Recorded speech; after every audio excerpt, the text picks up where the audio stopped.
जय हिंद साथियों। कैसे हो आप सभी? मस्त होंगे, बिंदास होंगे और आप अपनी तैयारी में लग रहे होंगे। आशा करता हूँ आप लोगों ने सीईटी का एग्ज़ाम अच्छे से दिया होगा और सभी लोगों का अच्छे अंक आ रहे होंगे। आप लोगों ने आंसर की से मिलान भी कर लिया होगा और कुछ दिनों में आपके सीईटी का रिज़ल्ट आ जाएगा। लेकिन आप लोग अब आने वाले एग्ज़ाम जो कि बहुत शानदार वैकेंसी है, पशु परीक्षर 2024 जो कि दिसंबर में एग्ज़ाम होने वाला है। लगभग 5,000 5,500 पोस्ट हैं उसकी। आप लोग उसकी तैयारी में लग रहे होंगे और मैं आप लोगों के लिए सीईटी के बाद पशु परीक्षर की नई श्रृंखला लेकर आया हूँ। और पशु परीक्षर के लिए जो कि 105 क्वेश्चन भाग में आएंगे आपके राजस्थान जीके, राजस्थान का सामान्य ज्ञान, उसमें हिस्ट्री, ज्योग्राफी, कला, संस्कृति के क्वेश्चन आते हैं। देखते हैं। शुरू करने से पहले आज की क्लास में आप लोगों से आग्रह करता हूं, आप लोगों ने चैनल को सब्सक्राइब नहीं किया हो तो चैनल को सब्सक्राइब कर दीजिए और बेल आइकन को प्रेस कर लीजिए और अपने दोस्तों के साथ वीडियो को शेयर ज़रूर कीजिए। वीडियो अच्छा लगे तो लाइक करना, कमेंट करना। शुरू करते हैं आज की क्लास का पहला क्वेश्चन। बीकानेर के राठौड़ वंश का संस्थापक था। बीकानेर के राठौड़ वंश का संस्थापक कौन था? Option A Rao Kalyanmal, option B Rao Bika, option C Rao Lunkaran, option D कोई नहीं। दोस्तों, बीकानेर में जो राठौड़ वंश है उसकी स्थापना की थी राव बीका के द्वारा। ऑप्शन बी आपका राइट आंसर। दोस्तों, सभी वंशों के संस्थापक आप लोगों को याद होना चाहिए क्योंकि संस्थापक से क्वेश्चन पूछा जाता है, पहले भी पूछा गया है। Next question. राजस्थान की अणुनगरी किसे कहा जाता है? राजस्थान की अणुनगरी। ऑप्शन ए भैंसरोडगढ़ जो कि चित्तौड़गढ़ में, option B Rawatbhata, option C Chittorgarh, option D Bhilwara. Rajasthan की अणुनगरी दोस्तों रावतबाटा को कहा जाता है जहाँ कर पानी से बिजली उत्पादित की जाती है, इसलिए इसको अणुनगरी के नाम से जाना जाता है। ऑप्शन बी आपका राइट आंसर है दोस्तों। Next question. पक्षियों का स्वर्ग किसे कहा जाता है? पक्षियों का स्वर्ग। Option A Keoladeo, option B Sariska, option C Bassi Chittorgarh में, ऑप्शन डी बंदबारेटा जो कि भरतपुर में है। बंदबारेटा तो बस्सी चित्तौड़गढ़ में है और सरिस्का अलवर में, जबकि केवलादेव भरतपुर में स्थित है। इसलिए केवलादेव को पक्षियों का स्वर्ग कहा जाता है क्योंकि ये पक्षियों जो साइबेरियन सारस हैं यहाँ पर प्रवास के लिए आते हैं और यहाँ पर अनेक प्रकार के पक्षी पाए जाते हैं। इसी रणथंभ केवलादेव करौली में राष्ट्रीय उद्यान है।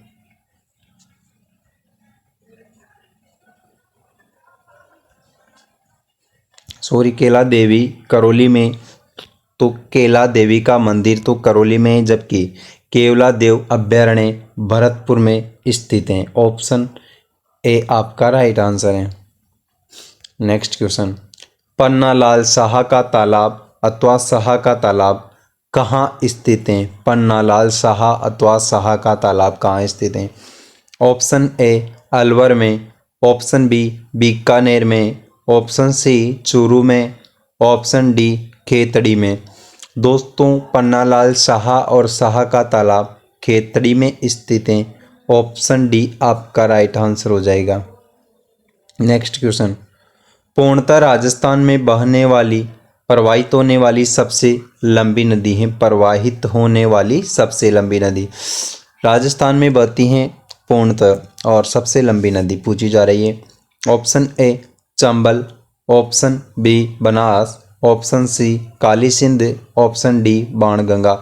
दोस्तों, चंबल राजस्थान की सबसे लंबी नदी है और चंबल का उद्भव होता है जाना पाओ की पहाड़ियाँ महू एमपी से होता है, जबकि बनास का उद्गम खमनोर राजसमंद से होता है। खमनोर की पहाड़ियाँ राजसमंद से होता है और काली सिंध गोरिया गांव की पहाड़ियाँ झालावाड़ में बहती हैं, जबकि बाणगंगा नदी जयपुर में प्रवाहित होती है। दोस्तों आपसे पूछा जा रहा है पूर्णतः राजस्थान में प्रवाहित होने वाली, अगर राजस्थान की सबसे लंबी नदी पूछे तो चंबल, जबकि पूर्णतः राजस्थान में बहने वाली पूछे तो बनास, क्योंकि बनास नदी का उद्गम राजस्थान से होता है। लगभग इसकी लंबाई 480 किलोमीटर मानी जाती है। ऑप्शन बी आपका राइट आंसर है दोस्तों। नेक्स्ट क्वेश्चन, कूट नामक प्रवासी पक्षी राजस्थान में कहाँ से आते हैं? जो एक प्रवासी पक्षी का नाम है, विशेष देकर पूछा जा रहा है आप लोगों से। तो राजस्थान में कहाँ से आते हैं कूट नामक प्रवासी पक्षी? Option A Pakistan, option B चीन, option C Europe, option D Siberian. दोस्तों कूट नामक प्रवासी पक्षी राजस्थान में आते हैं चीन देश से, चीन से आते हैं। ऑप्शन बी आपका राइट आंसर है। नेक्स्ट क्वेश्चन, राजस्थान में सार्वजनिक क्षेत्र में चीनी की एकमात्र मिल कहाँ स्थित है? दोस्तों एक तो होता है सार्वजनिक क्षेत्र, एक होता है निजी क्षेत्र। तो आपसे पूछी जा रही है सार्वजनिक क्षेत्र, जो कि चीनी की एकमात्र मिल कहाँ पर स्थापित की गई है? Option A Ganganagar, option B Chittorgarh, option C Bundi, option D Hanumangarh. चीनी की मिल भोपाल सागर चित्तौड़गढ़ में भी स्थित हैं, जबकि गंगानगर में पहली चीनी की मिल स्थापित की गई है और यही सार्वजनिक क्षेत्र की एकमात्र मिल है जो कि श्री गंगानगर में स्थित है। ऑप्शन ए आपका राइट आंसर है दोस्तों। नेक्स्ट क्वेश्चन, राजस्थान का पहला सुपर थर्मल पावर प्लांट कहाँ स्थापित है? पहला सुपर थर्मल पावर प्लांट कहाँ है? Option A Ganganagar, option B Hanumangarh, option C Bikaner, option D Jaisalmer. दोस्तों यहाँ पर सुपर थर्मल पावर प्लांट की बात की जा रही है और राजस्थान का पहला super thermal power plant Suratgarh Shri Ganganagar में स्थापित किया गया है दोस्तों। इसलिए ऑप्शन ए आपका राइट आंसर हो जाएगा, सूरतगढ़ श्री गंगानगर। नेक्स्ट क्वेश्चन, राजस्थान के कुल क्षेत्र का कितना प्रतिशत आंतरिक प्रवाह के अंतर्गत आता है? आंतरिक प्रवाह, दोस्तों प्रवाह तंत्र को 3 भागों में अफवाह तंत्र को बांटा जाता है। एक तो आंतरिक अफवाह तंत्र, अरब सागर का अफवाह तंत्र, बंगाल की खाड़ी का अफवाह तंत्र। यहाँ पर बात की जा रही है आंतरिक अफवाह तंत्र की। तो आंतरिक प्रवाह राजस्थान के कुल क्षेत्र का, राजस्थान का कुल क्षेत्रफल है दोस्तों 3,42,239.74 वर्ग किलोमीटर। इसमें से कितने एरिया पर राजस्थान में आंतरिक प्रवाह की नदियाँ प्रवाहित होती हैं? Option A 60%, option B 65%, option C 70%, option D 50%। आंतरिक प्रवाह की सबसे लंबी नदी है दोस्तों कांतली नदी, जो कि लगभग 100 किलोमीटर में बहती हैं। और यहाँ पर पूछा जा रहा है आंतरिक प्रवाह कुल 60% पर, राजस्थान के 60% एरिया पर आंतरिक प्रवाह की नदियाँ प्रवाहित होती हैं दोस्तों। ऑप्शन ए आपका करेक्ट आंसर हो जाएगा। नेक्स्ट क्वेश्चन, निम्नलिखित में से किस किले को गढ़बीटली के नाम से जाना जाता है? गढ़बीटली के नाम से कौन सा दुर्ग जाना जाता है? दुर्गों से 1 या 2 क्वेश्चन प्रत्येक एग्जाम्स में पूछे ही जाते हैं दोस्तों। और दुर्ग एक ऐसा टॉपिक कि आप लोग आसानी से क्वेश्चन सही कर सकते हो, क्योंकि या तो उसका उपनाम पूछा जाता है या पूछा जाता है कौन सा दुर्ग कौन सी पहाड़ी पर स्थित है। जैसे मेहरानगढ़ दुर्ग चिड़ियाटुक की पहाड़ी पर स्थित है, सबसे ज़्यादा क्वेश्चन पूछा जाता है। और यहाँ पूछा जा रहा है गढ़बीटली के नाम से कौन सा दुर्ग जाना जाता है, अर्थात उपनाम पूछ लिया आपसे। Option A Kumbhalgarh, option B Sonargarh, option C Taragarh, option D Chittorgarh. दोस्तों कुंभलगढ़ राजसमंद में स्थित है। कुंभलगढ़ के कटारगढ़ में महाराणा प्रताप का जन्म हुआ। सोनारगढ़ जैसलमेर में स्थित है। तारागढ़ अजमेर में स्थित है और एक तारागढ़ बूंदी में स्थित है। और चित्तौड़गढ़ में यहीं सही। तो दोस्तों गढ़बीटली के नाम से तारागढ़ अजमेर वाले दुर्ग को जाना जाता है, जिसे दुनिया का दूसरा जिब्राल्टर भी कहा जाता है, जो कि अजमेर ज़िले में स्थित है। तारागढ़ अजमेर को गढ़बीटली के नाम से जाना जाता है। ऑप्शन सी आपका करेक्ट आंसर हो जाएगा दोस्तों। नेक्स्ट क्वेश्चन, किस नदी को आयरन नदी के नाम से जाना जाता है? आयरन नदी के नाम से। Option A Banas, option B Gambhiri, option C Berach, option D Som. Iron नदी पूछी जा रही है आपसे, तो आहड़ जिसका नाम आगे चलकर बेड़च हो जाता है, या आहड़ या बेड़च नदी को जो कि उदयपुर में प्रवाहित होती हैं, इसको आयरन नदी कहा जाता है। ऑप्शन सी बेड़च आपका राइट आंसर हो जाएगा। अगर आहड़ ऑप्शन में होता तो आपका राइट आंसर दोस्तों आहड़ होता। नेक्स्ट क्वेश्चन, शिला देवी का मंदिर निम्नलिखित में से किस किले में अवस्थित है? शिला देवी का मंदिर कौन से किले में बना हुआ है? Option A Kumbhalgarh, option B Amer, option C Taragarh, option D Ranthambore. Shila Devi का मंदिर दोस्तों आमेर दुर्ग जयपुर में बना हुआ है। ऑप्शन बी आपका राइट आंसर है दोस्तों। नेक्स्ट क्वेश्चन, कीर्ति स्तंभ प्रशस्ति के रचयिता थे?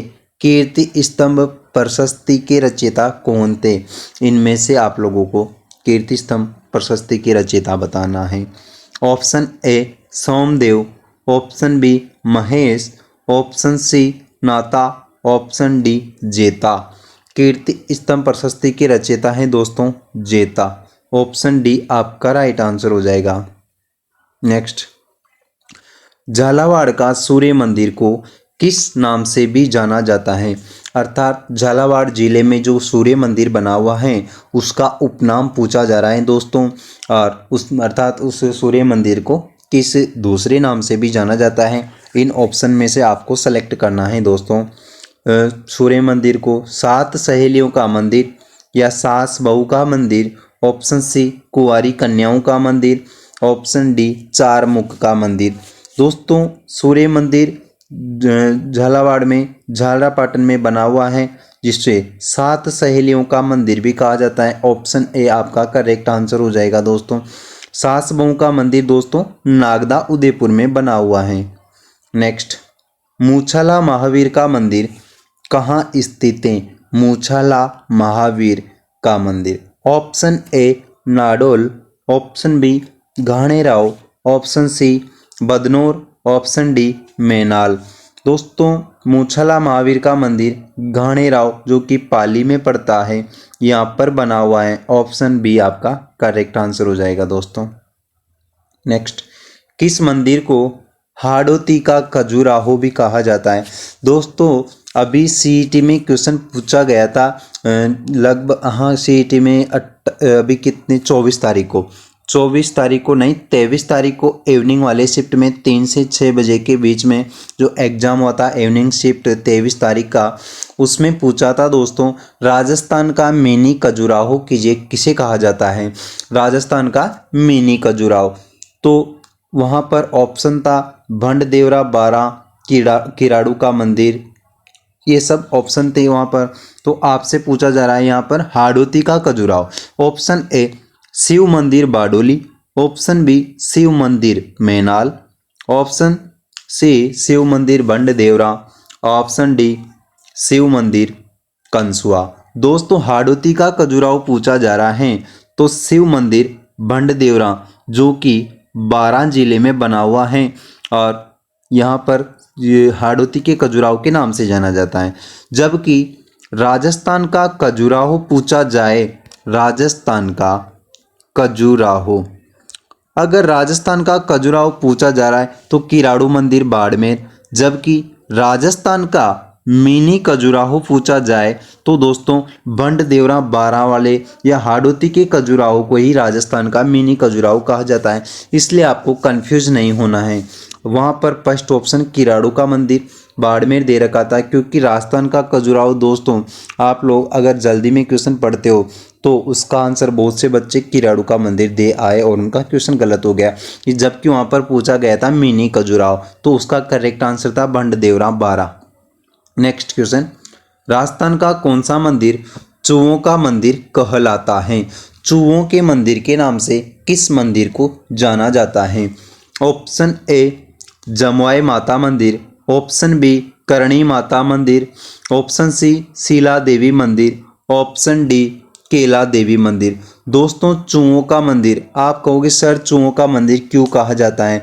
चूहों का मंदिर इसलिए कहा जाता है क्योंकि वहाँ पर सबसे ज़्यादा मात्रा में मंदिर में चूहे पाए जाते हैं।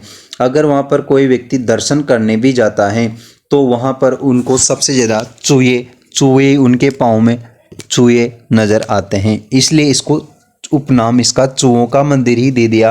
और वह है दोस्तों करणी माता का मंदिर, जो कि देशनोक बीकानेर में बना हुआ है। इसको चूहों का मंदिर कहा जाता है और यहाँ पर सफ़ेद चूहे पाए जाते हैं, उनको कहा जाता है दोस्तों काबा।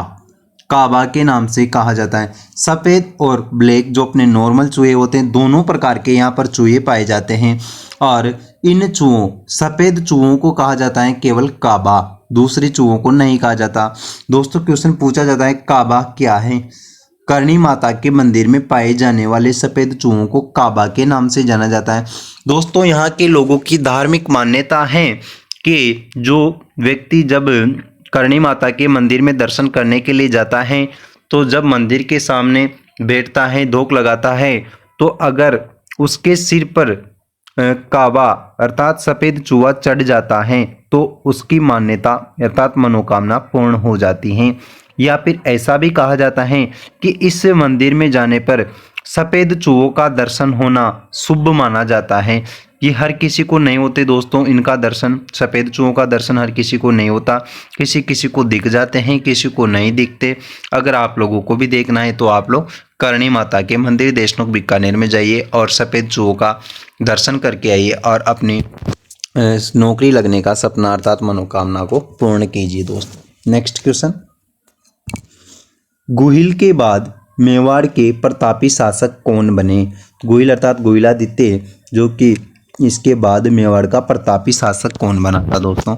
Option A Bappa Rawal, option B Allat, option C Jaitra Singh, option D Hamir Kumar. दोस्तों मेवाड़ के बाद प्रतापी शासक बने थे बप्पा रावल, जिनको गोहिल वंश का वास्तविक संस्थापक के नाम से जाना जाता है। और एकलिंग माता जी के मंदिर का निर्माण इनके द्वारा करवाया गया। जबकि मेवाड़ में नौकरशाही, मेवाड़ में अगर क्वेश्चन पूछा जाए मेवाड़ में नौकरशाही प्रथा का आरंभ किस शासक के द्वारा करवाया गया, तो आपका राइट आंसर होना चाहिए दोस्तों अल्लट के द्वारा मेवाड़ में सर्वप्रथम नौकरशाही प्रथा का प्रारंभ किया गया। जबकि चित्तौड़गढ़ को तीसरी राजधानी बनाने वाला शासक था दोस्तों, अपने चित्तौड़गढ़ को तीसरी राजधानी बनाई थी दोस्तों जेत्र सिंह के द्वारा चित्तौड़गढ़ तीसरी राजधानी बनाई गई। तो यहाँ पर पूछा जा रहा है गोहिल के बाद मेवाड़ के शासक बने थे दोस्तों बप्पा रावल। ऑप्शन ए आपका करेक्ट आंसर हो जाएगा दोस्तों। नेक्स्ट क्वेश्चन, हाल ही में चर्चित जयपुर के रामदयाल शर्मा का संबंध है। जयपुर के रामदयाल शर्मा का संबंध किससे है? Option A nautanki, option B तारकसी, ऑप्शन सी ध्रुपद गायक, ऑप्शन डी पखावज वादक। दोस्तों करंट का क्वेश्चन है, हाल ही में चर्चित हैं और जयपुर के एक बहुत बड़ी कंसेप्ट वाली बात मैं आपको यहाँ पर बताना चाहता हूँ। रामदयाल शर्मा नाम के दो व्यक्ति थे दोस्तों, एक तो भरतपुर के रामदयाल शर्मा और एक थे दोस्तों जयपुर के ही रामदयाल। एक नाम है दोनों का रामदयाल शर्मा, इनके पिताजी का नाम अलग है जबकि इनका जिला अलग अलग है। जयपुर के रामदयाल शर्मा और भरतपुर के रामदयाल शर्मा दोनों अभी चर्चा में हैं दोस्तों। यहाँ पर पूछा जा रहा है जयपुर के रामदयाल शर्मा का संबंध किससे है? जयपुर वाले का संबंध है दोस्तों तारकसी से। जबकि आपसे पूछ लिया जाए कि भरतपुर के रामदयाल शर्मा का संबंध, तो आपका राइट आंसर होना चाहिए दोस्तों नौटंकी कला।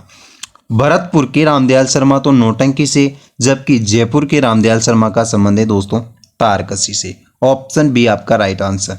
बिल्कुल आपको कंफ्यूज नहीं होना है दोस्तों, जयपुर का पूछा जाए तो तारकसी और भरतपुर का पूछा जाए तो नौटंकी आपका आंसर होना चाहिए। नेक्स्ट क्वेश्चन, निम्न में से कौन आज़ाद मोर्चा का नेता नहीं था? आज़ाद मोर्चा जो जयपुर प्रजामंडल के दौरान बनने वाला एक संगठन का नाम था दोस्तों आज़ाद मोर्चा। और जयपुर प्रजामंडल की स्थापना 1931 में कर्पूर चंद्र पाटनी के द्वारा की गई है दोस्तों। राजस्थान का पहला प्रजामंडल संगठित प्रजामंडल था जयपुर प्रजामंडल, और यहाँ के कुछ लोग जयपुर प्रजामंडल में शामिल नहीं होना चाहते थे, तो उन्होंने एक अपना अलग से एक दल गठित किया था। उसका नाम था दोस्तों आज़ाद मोर्चा। उसमें कुछ नेता शामिल हुए थे, तो उन नेताओं में से आपको बताना है कि इसमें से कौन से नेता आज़ाद मोर्चा में शामिल नहीं हुए थे। इस प्रकार का क्वेश्चन जरूर पूछा जाता है। 3-4 नेता के नाम दे दिए जाते हैं और पूछ लिया जाता है इनका संबंध किस प्रजामंडल से। तो आप लोगों को इन नामों को याद रखना है दोस्तों। यहाँ पर पूछ लिया आज़ाद मोर्चा का नेता नहीं था। Option A Baba Harishchandra, option B Dau Dayal Acharya, option C Ramkaran Joshi, option D Gulab Chand Kasliwal. दोस्तों जो आज़ाद मोर्चा था उसका गठन करने वाले यही थे बाबा हरिश्चंद्र जी, रामकरण जोशी, गुलाब चंद कासलीवाल। इनका आज़ाद मोर्चे के गठन में विशेष योगदान रहा। जबकि एक नाम दे रखा है आप लोगों के सामने दाऊ दयाल शर्मा, ये किसी प्रकार से आज़ाद मोर्चे के नेता नहीं थे, अर्थात आज़ाद मोर्चे नामक दल में शामिल नहीं थे। ऑप्शन बी आपका करेक्ट आंसर है। नेक्स्ट, बेणेश्वर धाम किन किन नदियों के संगम पर स्थित है? Beneshwar Dham, option A Som Mahi Jakham, option B Banas Berach Menal, option C Mahi Kotari Parvati, option D Chambal Banas Seep. दोस्तों बेणेश्वर धाम जो कि नवाटापुरा डूंगरपुर में स्थित है, यहाँ पर क्वेश्चन पूछा जा सकता है। खंडित शिवलिंग की पूजा की जाती है दोस्तों। यहाँ पर किसकी? खंडित शिवलिंग। खंडित शिवलिंग की पूजा की जाती है नवाटापुरा डूंगरपुर में बेणेश्वर धाम पर, और इसे कहा जाता है दोस्तों आदिवासियों का कुंभ। आदिवासियों का कुंभ के नाम से जाना जाता है। और यह है दोस्तों सोम माही जाकम, 3 नदियों का त्रिवेणी संगम यहाँ पर बना हुआ है, और यहाँ पर बेणेश्वर धाम के नाम से जाना जाता है, और आदिवासियों का कुंभ भी इसे कहा जाता है, और खंडित शिवलिंग की यहाँ पर पूजा होती है दोस्तों। ऑप्शन ए आपका करेक्ट आंसर हो जाएगा। नेक्स्ट, किराड़ू का सोमेश्वर मंदिर है। किराड़ू का सोमेश्वर मंदिर किस शैली का है? ऑप्शन ए भूमिज शैली, ऑप्शन बी गुर्जर प्रतिहार शैली, ऑप्शन सी कच्छप घाट शैली, ऑप्शन डी सोलंकी शैली। दोस्तों इस प्रकार से शैली से क्वेश्चन पूछा जाता है कि कौन सी शैली से कौन सा मंदिर बना हुआ है। किराड़ू का सोमेश्वर मंदिर अनेक बार ये क्वेश्चन एग्जाम्स में पूछा जा चुका है। यहाँ पर आपसे पूछा जा रहा है किराड़ू का सोमेश्वर मंदिर, किराड़ू है जो कि बाड़मेर में है, राजस्थान का खजुराहो कहा जाता है, और ये मंदिर बना हुआ है दोस्तों गुर्जर प्रतिहार शैली में। ऑप्शन बी आपका करेक्ट आंसर हो जाएगा। आपको भूमिज शैली के मंदिर भी याद होने चाहिए कि भूमिज शैली में कौन कौन से मंदिर आते हैं। कच्छप घाट शैली के मंदिर आपको याद होने चाहिए, जबकि सोलंकी शैली के मंदिर भी आप लोगों को याद होना चाहिए। नेक्स्ट क्वेश्चन,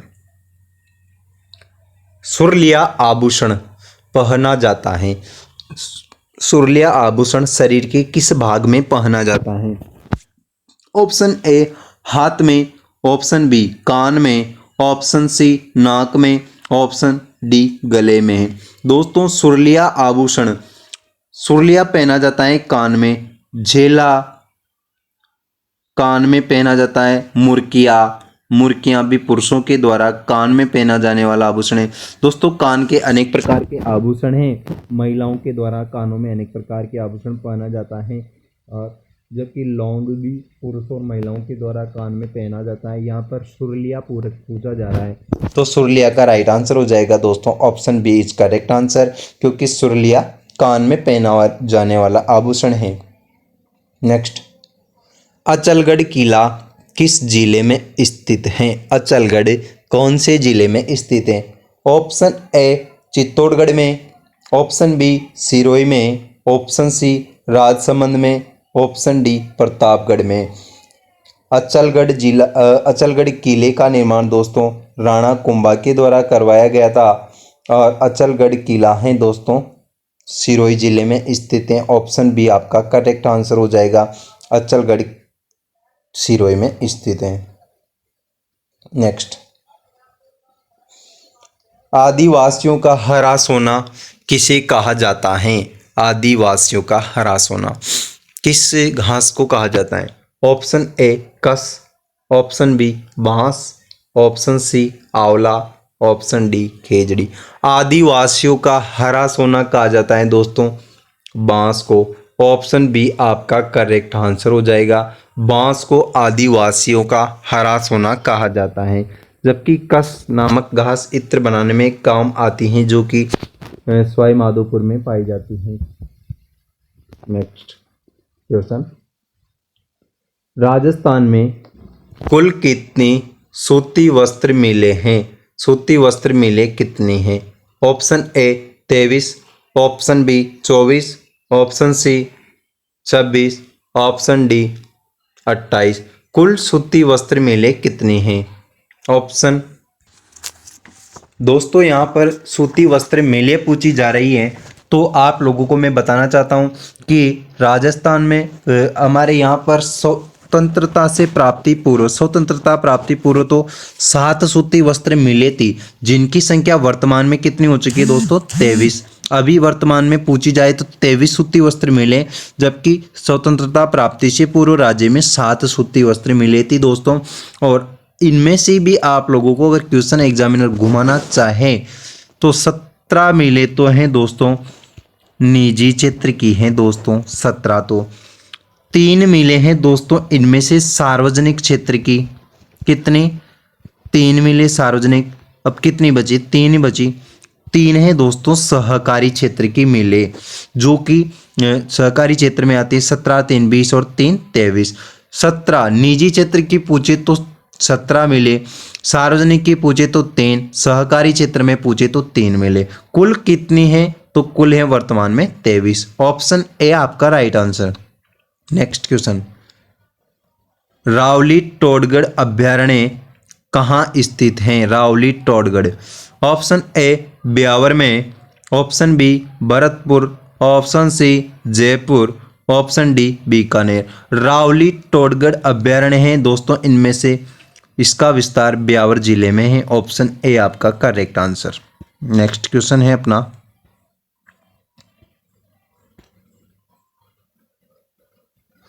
राजस्थान में चीनी का निजी क्षेत्र में कारखाना कहाँ स्थापित किया गया है? चीनी का निजी क्षेत्र में कारखाना। Option A Ganganagar, option B Chittorgarh, option C Bundi, option D Nagaur. दोस्तों आपसे निजी क्षेत्र की पूछी जा रही है। अगर सार्वजनिक की पूछी तो श्री गंगानगर में, निजी क्षेत्र की बूंदी जिले के केशवराय पाटन नामक स्थान पर स्थापित की गई थी, जो कि वर्तमान में बंद है। ऑप्शन सी आपका correct answer. Next question, Rajasthan में विद्युत वितरण के लिए कितनी कंपनियों का गठन किया गया है? विद्युत वितरण के लिए option A 5, option B 4, option C 3, option D 2। विद्युत वितरण के लिए 3 कंपनियां स्थापित की गई है।